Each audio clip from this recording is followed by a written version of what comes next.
ICC Men's T20 Cricket World Cup Champions 2024.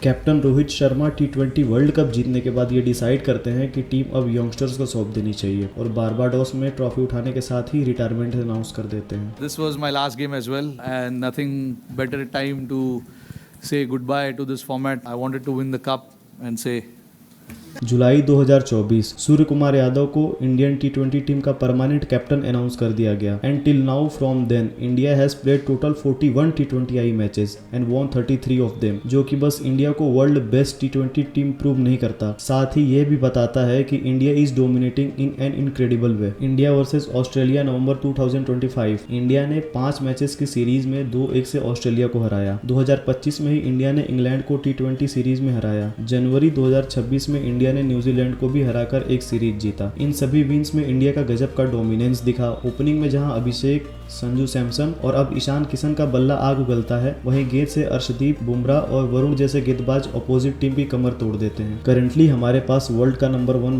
Best batsman, number 1 bowler और allrounder तीनों हैं। इतना ही नहीं, साल 2024-25 फेज में भी वर्ल्ड का नंबर 1 टी20 बॉलर और बैट्समैन दोनों भारत से ही थे। दुनिया में इंडिया के अलावा ऐसा कोई दूसरा टीम नहीं जिसके पास number 1 batsman, number 1 bowler at a time top पर रहा हो। भारत ने यह कारनामा 2 बार किया है। But ICC T20 world cup 2026 में इंडियन टीम में लूप होल्स दिखने लग गए। लगता है इंडिया अब ये समझने लग गई है कि वो कभी हार ही नहीं सकती। अभिषेक शर्मा के back to back ducks and Hardik Pandya के यूएसए के अगेंस्ट फर्स्ट बॉल पे अटैक करना ये समझा देता है कि इंडिया टीम अब ओवर कॉन्फिडेंट हो चुकी है। इंडिया का वर्ल्ड कप में फर्स्ट मैच जो कि यूएसए के अगेंस्ट था, इंडिया का बैटिंग में कोलैप्स ओवर कॉन्फिडेंट होने वाली बात पर मुहर लगा देता है। 8 के स्कोर पर first wicket and power play खत्म होते होते 46 पर 3 हो जाना ये बताता है जैसे इंडिया ने यूएसए को फॉर ग्रांटेड ले रखा हो। विकेट एक के बाद एक गिरते रहे और बजाय पार्टनरशिप बिल्ड करने के हमारे बल्लेबाज उल्टे सीधे शॉट्स खेलकर आउट होते चले गए। जैसे उनको ये समझ नहीं आ रही थी कि पिच स्लो है और बॉल थोड़ी फंस कर आ रही है। उनको तो बस सामने यूएसए जैसे छोटी टीम दिख रही थी और ईगो के चक्कर में वो सारे विकेट फेंकते चले गए। अब जरा सोचिए,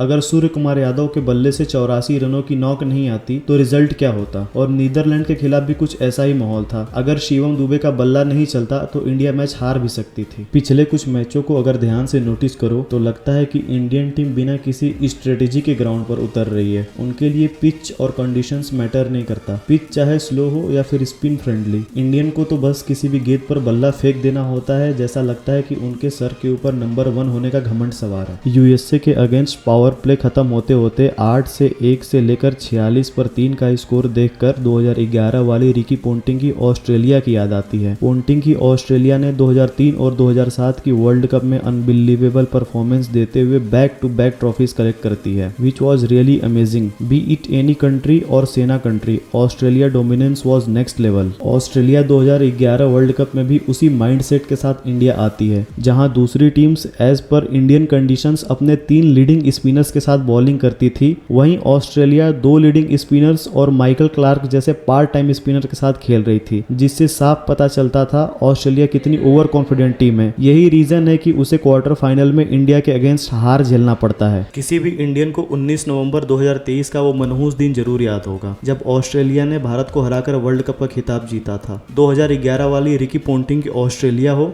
या फिर 2023 वाली रोहित शर्मा की इंडिया, दोनों मैच हमें ये सिखाते हैं कि क्रिकेट किसी की जागीर नहीं होती। आपको फर्स्ट बॉल से लेकर लास्ट बॉल तक अपना 100% झोंकना पड़ता है। आप ग्राउंड पे केयरलेस नहीं हो सकते, अगर हुए तो फिनिश। अभिषेक शर्मा का बैक टू बैक 3 डक्स और हार्दिक पांड्या का यूएसए एंड पाकिस्तान के अगेंस्ट अर्ली हिटिंग अटेम्प्ट देखकर टीम कौन से माइंडसेट में है ये उसका पता लगाया जा सकता है। इंडिया ये भूल रही है कि सामने वाली टीम का नाम भले ही छोटा हो, पर अगर वो वर्ल्ड कप खेल रही है तो पिछले कुछ सालों में उसने अच्छा क्रिकेट खेला है। आप किसी भी टीम को छोटा नहीं समझ सकते। इसका सबसे बड़ा एग्जाम्पल इसी वर्ल्ड कप में जिम्बाब्वे ने ऑस्ट्रेलिया को हराकर दे दिया है। इंडिया को देखकर पहले ही यह अंदाजा लगाया गया था कि जिन बल्लेबाजों को 10 गेंद खेलने का भी सब्र नहीं, वो दबाव में बिखर जाएगी। साउथ अफ्रीका के खिलाफ हमें वही देखने को मिला। ओवर कॉन्फिडेंस से भरी टीम इंडिया 188 84 रन भी नहीं चेस कर पाई। इंडियन टीम शुरू से ही प्रेशर में खेलती हुई दिखाई दी। हर बार की तरह अभिषेक शर्मा कुछ खास नहीं कर सके। Instead of building partnership, Indian batting lineup 111 के स्कोर पर ही कोलैप्स करके रह गई। यंगस्टर से भरी हुई इस टीम में प्रेशर झेलने की क्षमता नहीं है, क्योंकि ये टीम चेस करते हुए बहुत कम खेली है। और ये कोइंसिडेंस है कि पिछले 2-3 सालों से लगभग सारे जीते गए मैचेस वन साइडेड ही रहे हैं। इसलिए इस टीम को प्रेशर में खेलने की आदत कम है। यही रीजन है कि अपने सुपर 8 के फर्स्ट मैच में ही इंडिया साउथ अफ्रीका के 188 के टारगेट को चेस नहीं कर पाई और बुरी तरह कोलैप्स हो गई। बट अगले ही मैच में जिम्बाब्वे के खिलाफ ईशान और तिलक की बैटिंग लाइनअप में